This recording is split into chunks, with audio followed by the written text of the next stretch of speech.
Summertide 6th, Year 1. For 3 days we marched. The Duke's words were branded into my mind. Purge this filth from my lands, or do not return. Our scouts reported a massive warband. They were marching south, but we had a plan.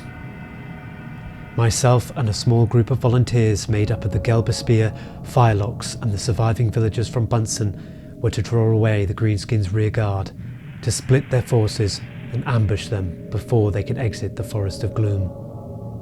As nightfall came, we approached their rear.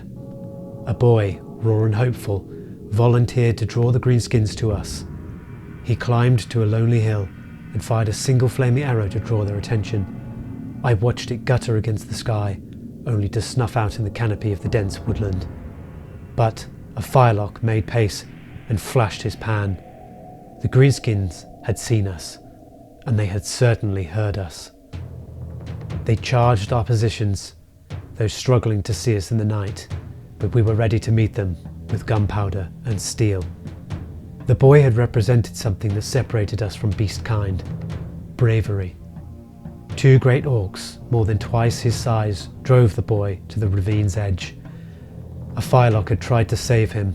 Powder flashed and shots answered, but the hill gave way. The youth tumbled from the cliff, and his body drifted downriver, a pale, bloodied thing beneath churned water, resting at the banks of the ford. Meanwhile, Sir Yorrick Altheim of the Gelberspeer had redeemed himself, fending off goblins and squeaks alike. With his brave retinue drawing the beasts into the fray, the screams of violence drawing ever more greenskins to a battle they thought was much bigger than it was. Amongst the bloodshed, I fought in single combat with a large orc who attempted to scale the rocks and kill the Firelock above. My pistol discharged to finish the beast. His limp corpse fell.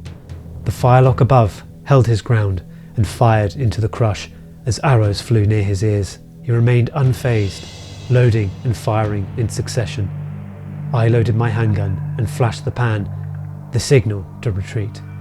We began to fall back in good order. The Firelocks covered us, firing right past our ears.